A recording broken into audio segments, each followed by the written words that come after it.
time it is!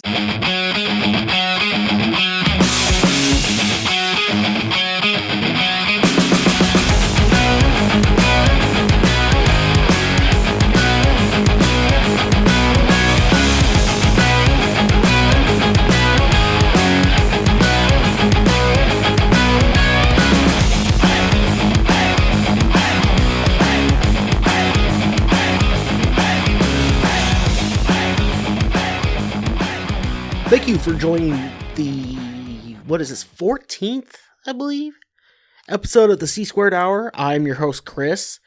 I wanted to start off by thanking any of you who managed to get through all 4 goddamn hours of my election night special. I was sitting there, thinking that, it's going to be like last year where it was going to be late. It was going to be a late night, but they're going to call it. Nope, and I just kept going. I assumed when one of them spoke, they knew something, so I was going to stay on until after that. I figured after the other one spoke, they might know something, so I was going to stay on for that. Nope. No, I just talked for 4 hours and drank myself stupid. So if you made it through that, I appreciate it quite a bit. If you didn't make it through it, I completely understand and won't hold it against you. I want to thank, once again, Michael, my brother-in-law, for joining me. He did a great job, especially in the circumstances. I don't know how to say that without sounding like a dick and saying anything like that. But, yeah, did a great job, and I definitely thanked him. In case you didn't notice, but in the second hour, I was kind of leaking oil there, so I was running on fumes, so he definitely helped out there. As I record tonight, it's abundantly clear that basically I'm just getting hockey people to recommend beers, because right now, I was recommended this last week to drink Kokanee for this episode, which is, it's a great beer. I drink it all the time. It's kind of my go-to normal beer. It's it's great. Like I said, I drink it all the time. It's kind of it's a Northwest staple, and they're out of Creston, I believe, or somewhere in British Columbia. So, the Columbia Brewery.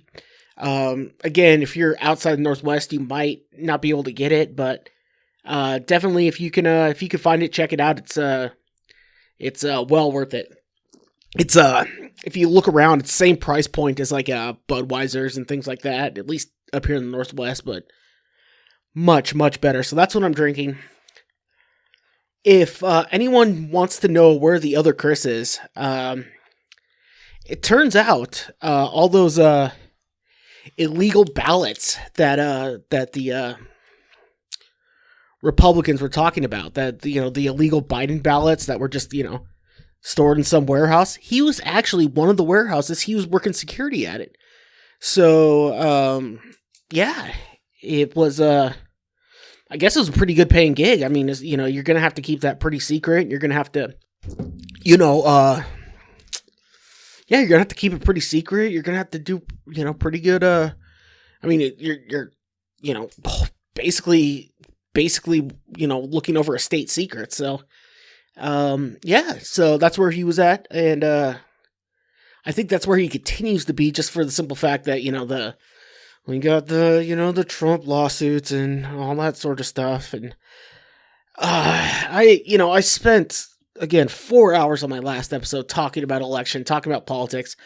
I'm gonna start off this episode talking about sports, and for Christ's sakes, the 49ers, what the hell happened? Everyone in the goddamn locker room gets injured. And then, oh, look, we're the coronavirus team now. It is fucking miserable. Now, I know there's a lot of long-suffering fans out there who, you've been to your Super Bowl last year, you were there in 2012, there's a lot of long-suffering fans out there. I don't give a shit. Go fuck yourself. The problem is, I would be able to get over this. I mean, my dad's a Broncos fan. They've been god-awful too. But he's been able to handle it more recently because the Seahawks moved to the NFC West, so he doesn't have to fucking deal with all the 12th baggers around. Whereas I not only have to look at a team that has more injuries than a plane crash, and who's catching COVID like they're at a fucking Wuhan meat market. I have to watch all that. I have to listen to the 12th baggers talk about how Russell Wilson is, even though he praises Jesus, he probably is the next Jesus. And DK Metcalf is the second coming of Randy, like if Randy Moss, Jerry Rice, and Franco Harris all, put their seeds together and put it in fucking Flojo or something, that, DK Metcalf would come out. He's great and he's made some great plays, but come on. It's just tough, all right? Especially after last year, you make it to the Super Bowl, you quite honestly don't really lose anybody. The only person you lose, you traded away and, drafted their replacement right away, so you had an idea of what you're doing. But I have to sit there and watch them go down. Like, it's tough. Apparently Garoppolo has legs weaker than, I don't know, a fly on cocaine. I don't know what's a good, I don't know what has weak legs, but it's tough. I don't know. I'm sitting here, I'm trying to figure out, what to, and here's my problem. I think I figured out my problem. I've never shied away from saying that the NFL, when it comes to sports, probably third on my list to watch. I would choose hockey, golf, baseball, all over football. Hell, I was watching bowling with my nephew earlier. That might even get it. But here's where I think my problem's coming in. The NFL has always kind of been, it's always been my palate cleanser. It's always been my, okay, I've spent all week worrying about these other sports that I like more or that I'm more passionate about or know more about or what have you. And so, you know what? Sunday I could just lay around and watch football and just enjoy it. Well, it's, they hand you a pickle with your meal to cleanse the palate between, foods you eat or whatever. All I'm getting is pickles to eat. And if you know me, not a huge fan. But, I'm on a 3-game winning streak in fantasy football, so I got that going for me. I guess, everyone's saying that, there's still hope. The 49ers could, fuck off. Just don't do it to me. Who do they have? They've already played the easiest part of their schedule, I think. And I don't know who they're playing, but I don't see them beating Arizona with how little of a team you have left. I don't see them beating LA with how big, and you're going to have to win one of those to have even a shot. So I think this is another lost year. So what's going to happen is they're going to get a higher draft pick than they deserve. Just like how they got, is it Nick or Joey? See how much I care. I know it's Bosa. But they got the second pick and they took Bosa, but they were really too good to have the second pick. It's just, again, they lost everyone to injury, which, as a conspiracy guy, I could see how maybe John Lynch is putting something in the water or something along those lines. All right, we make it to the Super Bowl. Let's get a top 5 pick next year. It'll say, like the San Francisco, that's a good point. The San Francisco Giants were on a every other year World Series kick. That could be what, John Lynch looks at that and be like, hey, we could do something along those lines. So you get to the Super Bowl and then you get a top 5 pick this year. Next year, you're going to make it to the Super Bowl. You have that. And I wouldn't mind that. The problem is what the Giants did, Mr. Lynch, General Manager Lynch, is they won the World Series. Is that where, You missed the memo? Is that how you missed how it's done? They won the World Series every other year. So you might have waited till next year to start spiking the water with anti-calcium, anti-muscle building, whatever the fuck you did to cause all the fucking injuries that are going on. It just I don't know. Again, football used to be my palate cleanser. You know, by the time the football late in the year rolled around, I was looking at, you're looking at January and everything like that, where the NHL's around their All-Star break and, just kind of in the middle of the season. Baseball, they're just talking about pitchers and catchers reporting. I'm able to, really start worrying about it because that's the worst part is you have 18 hours a day of just NFL talk for what amounts to 2 days in the week. So you have to sit there and you have to listen to this. It's like the 24-hour news cycle. That's basically what it comes down to. With the other sports, there's real news happening every day during the season because if one team's off, another team in that division's playing, so you get some sort of, Woods playing with Shane Lowry and Andy Ogletree this weekend. Or at least Thursday and Friday.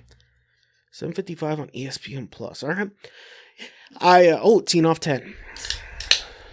Which is tough because you have to, you're playing Amen corner, your third hole out. Anyway, I'll get to my Masters talk here in a bit. This is Masters week, so a pretty big week for me. So I will be getting to that soon.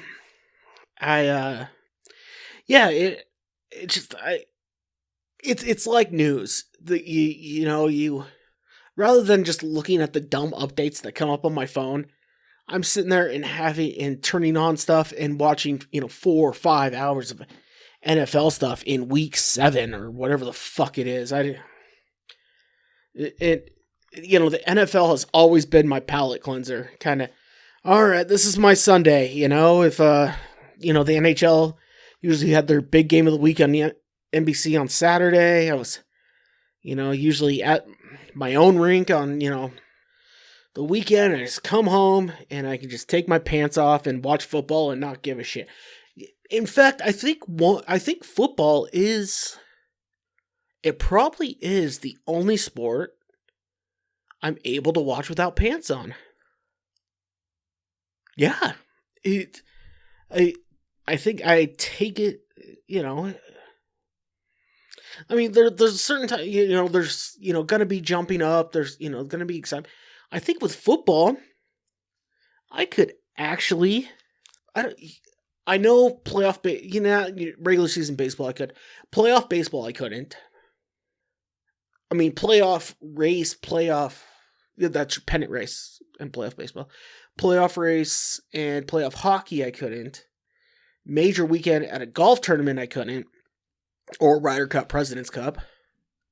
Well, and Australian rules football, but that's just because it's on at 1 a.m. here, so I haven't tried watching it with real pants on. So, anyway, yeah. So the NFL is really one of the only sport I think I could watch without pants on every week, and the fact that I have to hear so much about it is just.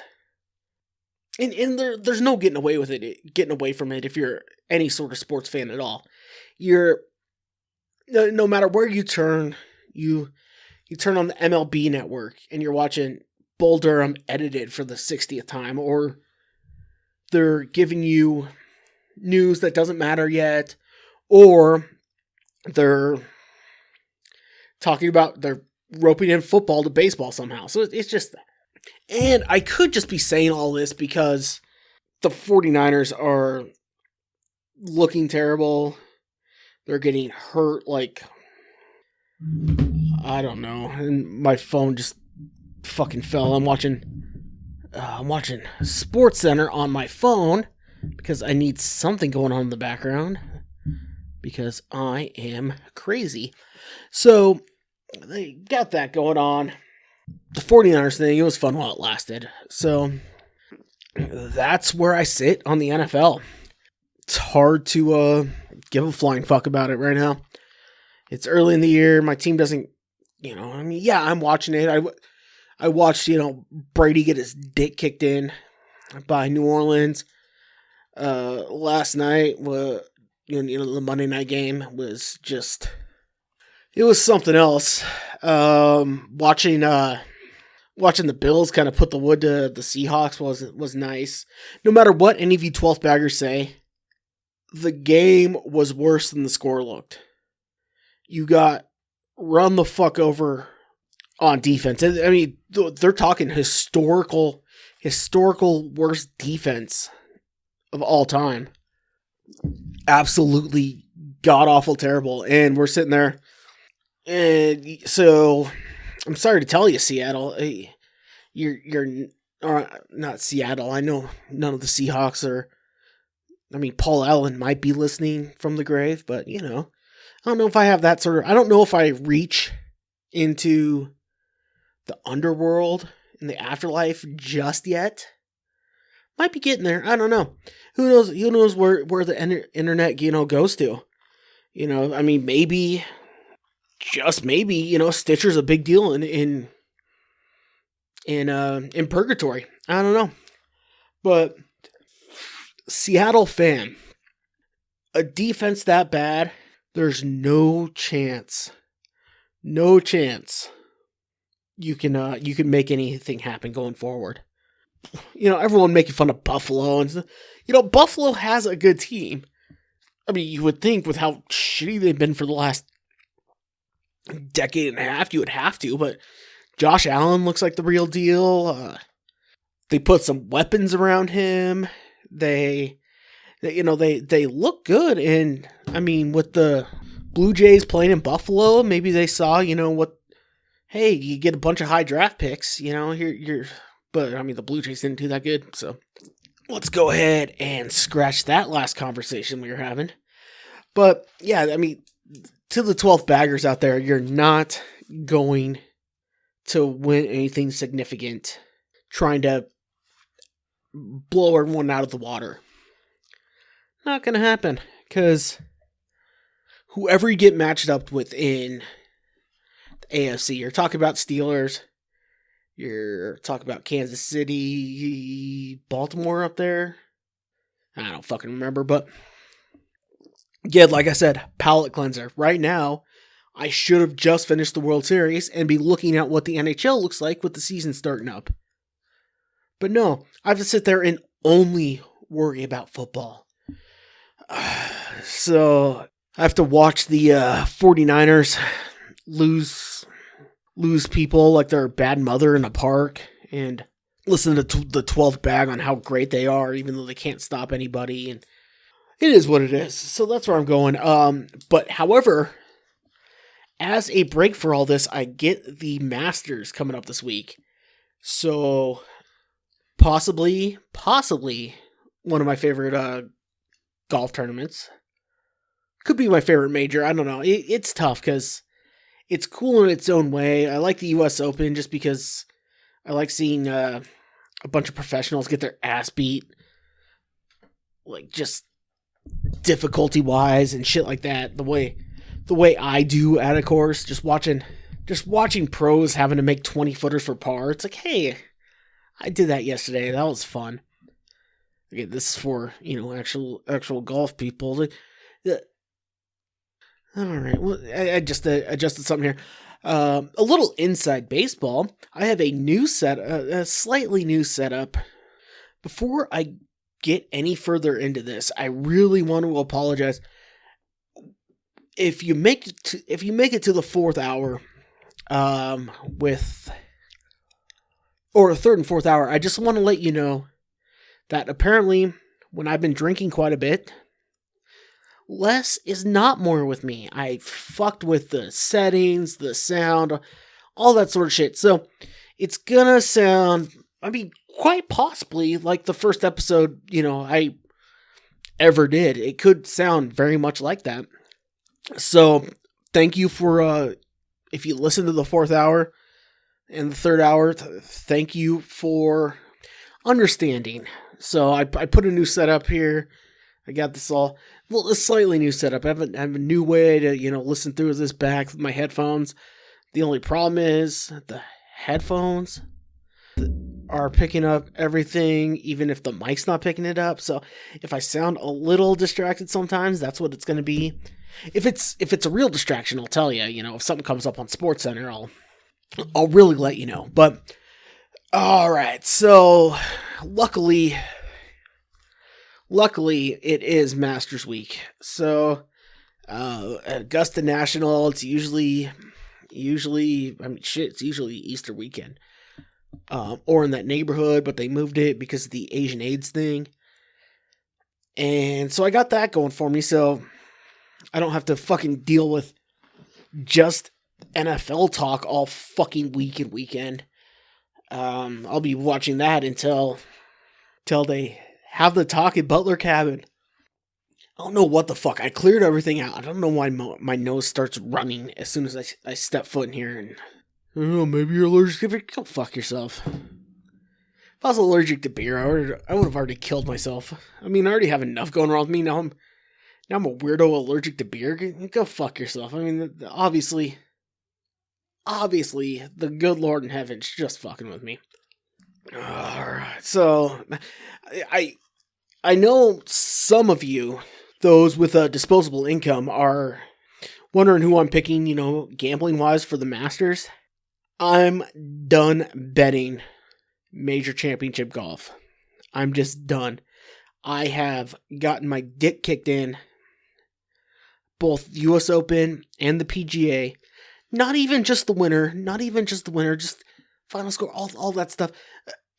I've been trying to bet Fleetwood for the last year and a fucking half because he is always around the leaderboard. He's always there.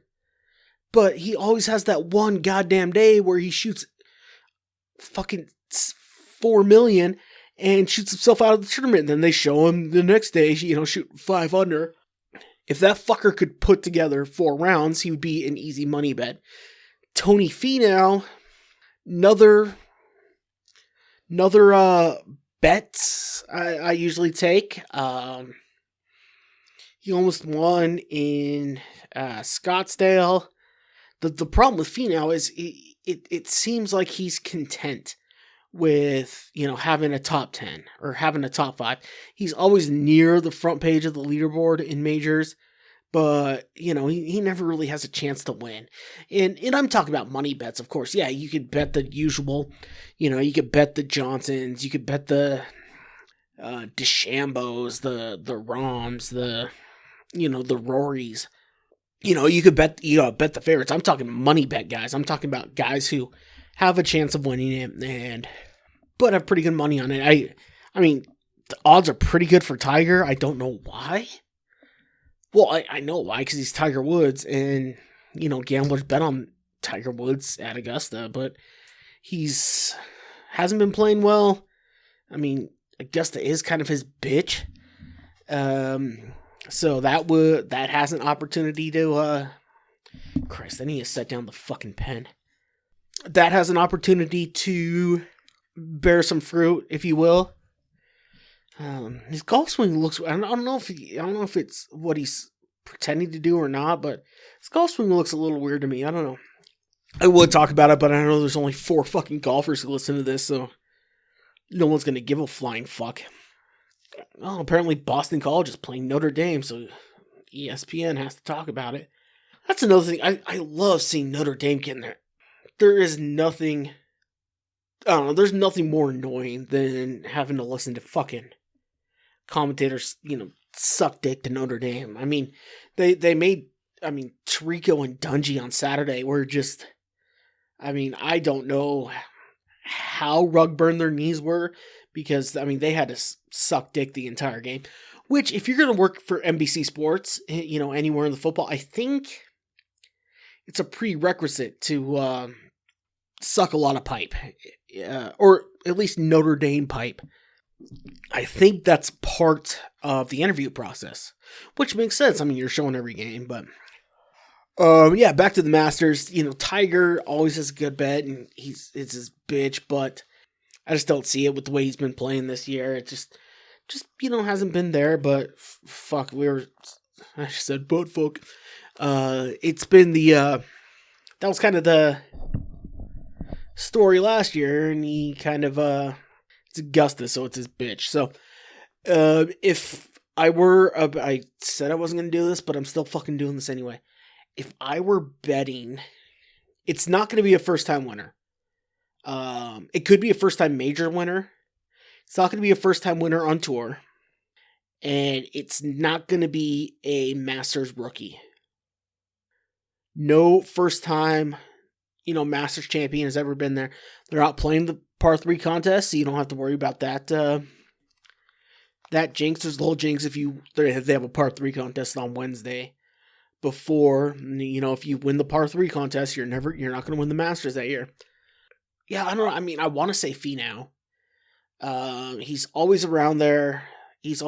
But again, he just seems so content with a top 5. And it's hard to blame the guy. He's like, hey, I'm catching 6 figures every fucking week. Why do I need a green jacket? If you look at what the odds look like, that would be a good bet. Oh, here's another thing. Jon Rahm isn't going to win. He's had 2 highlight shots in his practice rounds. Anyone who's had a highlight shot in their practice round, since I can remember, he's had 2 hole-in-ones the last 2 days. Today was, skipping it across the pond. Anyone who's had 2 highlight shots, or any really. If you've had a highlight shot in a practice round at Augusta, you're not winning the Masters. So, he's a pretty good bet, for A, being good, and B, your odds are going to be pretty good with him, but you're also going to have a real shot. He's not winning it. Fowler isn't winning it unless someone jumped down his throat again. It seems like he wins every time there's an announcement that, his swing coach, called him a Kardashian, then he fucking wins. So if you're privy to the conversation, I don't know. Now, since gambling is, let me adjust this real quick. Since gambling is legal, is, finding out stuff like Sam Rothstein, is that considered insider trading now? I know I can't play the fucking Fox bets for some goddamn reason because I'm in Washington State. Washington State's great. It's just politically, it's a fucking nightmare. That being said, I think that's all I really have on sports over the last week. Oh, not necessarily. My boy Terrence Crawford is fighting Saturday. So I guess I don't have to deal with football previews Saturday night either. My favorite fighter, Terrence Crawford, on ESPN Saturday night, taking on Kell Brook. And this is in the welterweight division, the deepest division in boxing right now. And everyone's saying, "Oh, he's not fighting a Spence, he's not fighting a Garcia or a Thurman or a Manny." Kell Brook isn't a fucking slouch. Belt holder. He, British guy, so he fights mostly over there, but Kell Brook, he's had a couple losses recently, but they haven't been insane. They haven't been anything crazy like that. So, anyone who's saying, "Oh, well, he's only fighting Kell Brook," you're a fucking idiot. He doesn't have the American name, but really, I would put him in the same conversation as like a Sean Porter. A guy who's, in fact, Porter Brook, I don't know if they fought, but that would be a pretty interesting fight. But anyway, yeah, Terrence Crawford, Kell Brook, it's going to be a better fight than everyone's saying it is right now. They're just saying, "Oh, well, he won't fight anyone who PBC because he's a top-ranked guy." Well, yes and no. Crawford, I don't know how much of this is Aram's side, or how much of this is Crawford, or how much of this is PBC, or how much of it is any of those guys, but I mean, Wilder and Fury managed to get it done. So, I mean, if I keep saying, I wonder, that'd be a good question for, I'm gonna have to listen back. I wonder if my connecting phrases, if you will, I wonder if those change based on the beer I'm drinking. That'd be interesting. Because, yeah, I've caught myself, saying I mean quite a bit. But, yeah. Crawford, Kellbrook, gonna be a good tilt. I would like to see, in a perfect world, I'd like to see Crawford versus winner of Spence Garcia. I think Spence is the better fighter, but who knows if he's fucked up after flipping his car 20 fucking times. That is, if you haven't seen it yet, it is fantastic. I also noticed in the last episode, I say fantastic a lot. I don't mind though. It is absolutely fantastic. The fucking, you just see this fucking, I don't remember if it's Lamborghini or something. This white Lamborghini on the fucking, it's on one of the cameras, and you just see it flipping like 20 fucking times. It really, when you think of a sports car flipping from a guy going 120 and then losing control of it, it is exactly that. And the fucking camera is set up perfectly just to catch it all. It catches the beginning of the flip, and it catches, kind of the end of it. Spence really, really put in some work when he did that. And so this is his first fight back from that. So we'll see how it goes. And it's interesting. I mean, you'd probably think in that division, Danny Garcia, probably number 6 in that division. However, 6 in that division is basically top in any other division. So he's not fighting a slouch for his first fight back since demolishing his car and fucking up his face for who knows how bad. So Crawford Book, Kellbrook. Yeah, like I said, up until 5 years ago, Kellbrook was in the top 3 discussion. Couple quick losses, a couple big fights with, Spence and Thurman. Them, having, great tilts. Spence, Thurman, Garcia, all those guys having great, even Pacquiao coming back.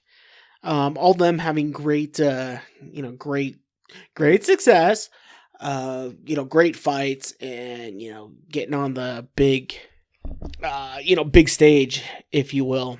Kind of knocking down the list. And plus, he likes fighting out of Britain. So, yeah, I would definitely give that a watch.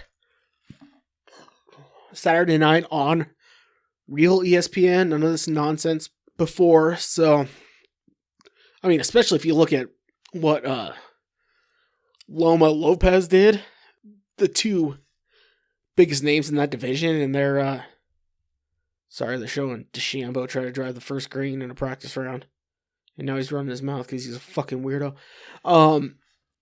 When you look at, what the numbers did for Lopez versus Lomachenko, I don't know why ESPN would even think about going pay-per-view, especially, I don't know why any channel's really doing it. Part of what you're kind of paying for is the ambiance, the kind of, side shit, the ring walks and all that for a, big pay-per-view fight. If you don't have a crowd, what the fuck you doing? Now, they did have a bit of a crowd at the Davis fight, but not big enough to make a fucking difference. It sounded just the same as when they pump in noise. So yeah, Kellbrook, Crawford. I have Crawford by knockout in the 8th. So, and now that we're getting back, perfect segue to my political talks. If you heard any of my political talks about my predictions for the president, obviously you go backwards from whatever I said. because, like, if you heard, I was just the way the votes were coming in and the way they were saying it. I was, predicting Trump was going to eke out, and to be fair to myself, I was not the only one. When I was watching them earlier, they were saying these votes are going to be going for Trump. These, this county, this county, this county, and it didn't turn out that way, or he didn't get the biggest votes that he was supposed to. So I wasn't wrong on that. But yeah, if you're betting, I would say within the last, I don't know, they're showing Tiger 97 right now, winning the Masters that Shotty hit on 18. But if you're looking to me for any sort of betting or any sort of, look elsewhere, because I have been absolutely out of my gourd the last last few months trying to bet stuff.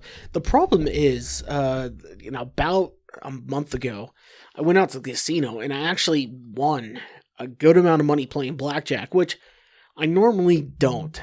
I'm usually about even playing blackjack. I don't play aggressive enough to win a bunch of money, but I don't play dumb enough to lose a bunch of money.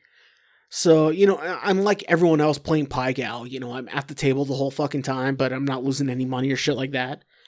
And I usually don't like playing in casinos because all of a sudden, you're playing, another guy sits down next to you. If he thinks you should have hit on something, you're fucking with his paychecks. So he's all pissed off about that. I mean, he's, trying to win back his child support money, and you're sitting there, trying to have a good time. It just doesn't work. But I actually won quite a bit of money playing blackjack, and that may be why I've been so off on sports and political betting. So yeah, I gave you my Crawford, Kell Brook thing here. So obviously we have to talk about the election, right? So I tried to wait as long as I posted my episode the day. Basically, I was hovering over publish, waiting for the final, for someone to say, hey, look, it's officially Biden's, it's officially Trump's. I was waiting, and it took till fucking Saturday. That's why you didn't see that, 4-hour marathon until Saturday. Then it took me for fucking ever to edit it, because 4 hours recording is about 7 hours of editing. Just to let you fuckers know. Anyway, say a lot too. Anywho, we are, if you look at that, I'm not exactly sure if, because right now we're sitting here, the Tuesday after the election, every major network called it Saturday. However, if you look at the social media of the far right wing people, it's not the media's job to call it. Well, I mean, Fox News calling the first George W. race kind of got the whole fucking recount Florida thing started. So, yeah, that's who he came to the dance with. So we're sitting there. Trump still hasn't conceded, but I don't think he can. I think he kind of backed himself into a corner with all this. The automatic recount in Georgia. There's potential lawsuits because of absentee ballots, but I think the reason everyone's called it is because he's down by more votes than absentee ballots, or I don't know. I kind of tapped out once. Again, I spent 4 hours for you fuckers talking about it, watching it that night, even though it didn't announce it. But even with all these dumbass lawsuits, even with this, again, I'm not a smart man, as I've said before, but there's no way, absolutely no goddamn way, that the Trump campaign really thinks that any of their lawsuits that they're filing, any of the recounts are going to go enough of his way to win it. However, him and his team have backed themselves into such a corner now where they have to go forward with all this. And, it's just the fucking game. This is all a goddamn game. And I don't know what the fuck Windows speech recognition thing is, but it just tried to turn on and has the same goddamn voice as Siri. So basically, Biden is our president-elect, regardless of what people are saying and what you will. Big thing. Well, I'm sorry. Biden's our president-elect. He will be our president for probably, my guess, 10 months before he is forced to resign because of age or medical reasons. And this is how the DNC is getting Kamala Harris in.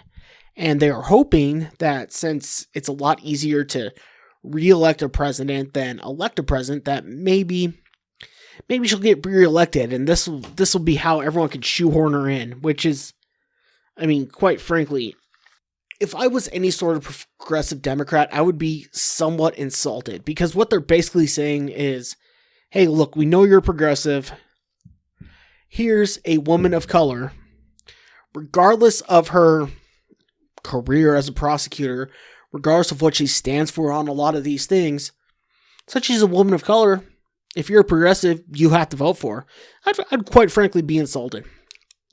But I think I brought up this opinion before. If, Biden's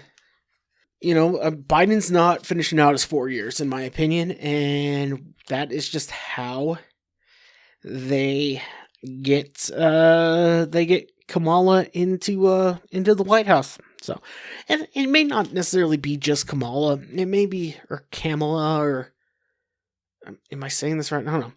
Vice President-elect Harris. It may not just be her. Maybe they were trying to get a female of color into the Oval Office, and she just happened to be there. It may not be her doing. She may not have any knowledge of what's going on, but once the seal is broken, it's easier to break it again. Or once the seal is broken, it's easier to get there. So here, we're going to have a female of color who ends up in the Oval Office. Hey, Gardner Minshew.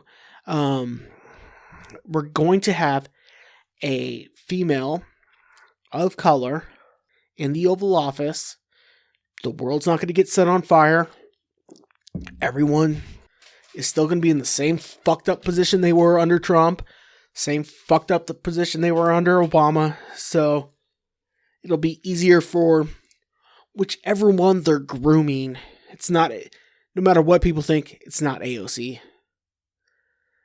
Any presidential candidate they are grooming doesn't have this much talk around them this early in their career. So all those people that are afraid of the horse tooth hottie, it's fine. You're gonna be okay. So we are 10 months to seeing Vice President-elect Harris taking over the role of Commander-in-Chief. Whether it be temporary or whether it be temporary turning into full-time. And I did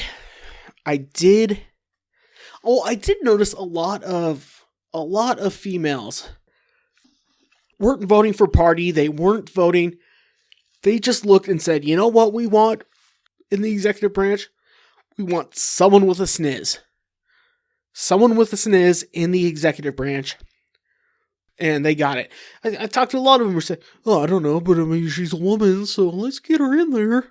Which is, again, why their vote should fucking count less. I mean, again, there's a lot of dumbass white guys whose vote should count less, too. I mean, I know a lot of them who aren't, but since they got that, there it is. So, regardless of what you MAGA people think and what you're saying, it's Biden is going to be president. The lawsuits don't mean shit. The lawsuits aren't going to bring anything up. They're not going to fix anything. So just stop. And it's funny, they talk about, oh, look at how great it is. It's because the president's so divisive that we have record voter turnout, or people want to see something. You know why we had record voter turnout? Because over the last 8 fucking months, people had nothing else to do than to sit there and watch the goddamn news and see political shit. So they went out and voted. They had nothing better to do. That's all it is. It's if people spent the last 8 months doing what they usually fucking do, you would have had the same goddamn voter turnout. Probably even less. Probably less. But since people were able to sit around and actually look at this or actually hear about the political stuff, that, now all of a sudden, oh, now we have record turnouts and people are looking at both, both sides of the argument. Oh, people are so tired of this divisive country, or if you go the other way, people are so scared of what the progressives are going to do to us and how they're going to make every baby have 2 genders or whatever. No, the problem was people had nothing fucking better to do. And now everyone's talking about how there's this increase in, the COVID cases. Yeah, because fucking 30 of your states require in-person voting. Yeah, if you require people to go to places together, any sort of if you require people to have sex with AIDS patients, guess what? AIDS might go up in that group. That's all that is. So when you hear people say, "Oh well, we have a record case of COVID," it's because you put them all the fucking together. Don't start with me. I don't know. I mentioned that I watched, CNN for all my coverage. I wasn't happy with it. I mean, to be quite honest with you. But like I said, they called every state later than everyone else did. So either they waited longer or they were too dumb. Here's what I took from watching CNN. First of all, I talked about wanting to see Van Jones cry again. Unfortunately, I fucking slept through it on Saturday because they didn't tell me specifically when the fucking election was going to be done. So I missed the one goddamn thing I watched CNN for. That was it. And Jake Tapper, I did shoot him out. I did give him a shout out the night of the election for his line, but he's such a goddamn twat. I mean, just a self-important cunt. I would not, he probably says some intelligent stuff or some stuff that I would agree with, but he just comes across so condescending, so like a not funny Bill Maher. Like, I can handle Bill Maher because he's funny. He may be a condescending douche, but at least he's funny. And Jake Tapper is such a fucking, just a God. He is someone who has looked somewhat tough in his life, so he hasn't gotten fucked with enough. So, like, he's always been able to, like, kind of, talk his way out of fights, but it's never actually been in one, because he looks like he could. He looks like he could throw down if he had to. So he talks like he has, but you could tell he hasn't. So, he's a big talker. And then, who was the other big one? Chris Como. And everyone knows about Cooper and, Wolf Blitzer and all that. John King was just there, pointing at a fucking TV screen. So, but you look at Chris Cuomo. I actually listened to his radio show on satellite radio. He's not as bad as he comes across.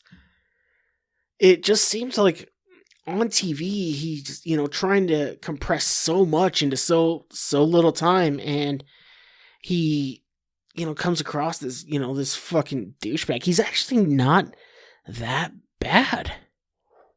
Or he's not as bad as he comes across on CNN. I'm watching it, I'm like, this isn't the same fucking guy I listen to on the radio when I'm, tired of sports talk, is it? It's the same guy, but not clearly the same guy. Alright, we're coming to the near end of it. Is there anything... I only mentioned it, like, being a conspiracy guy, Trump should be the man of my heart. He should be absolutely the perfect president for me. But he just can't fucking do it. As a conspiracy guy, I want him so bad to fucking hammer some shit out for me. Just really stir the pot. But he sounds like such a douchebag. So, he's not involved in the conspiracy. He's just listening to the conspiracy. Like, if he was able to play it a little better, by all means, I'm right there with you, bud. I mean, I would have voted for you again if I believed you're willing to play the conspiracy card better this term. Just quite honestly, I mean, what the fuck's the president gonna do for me? I mean, it's like the old Bill Burr line. Didn't they ever call you? And this part I can get to. I guess next week I'll have to go into a little more of my COVID thing. It's not too much.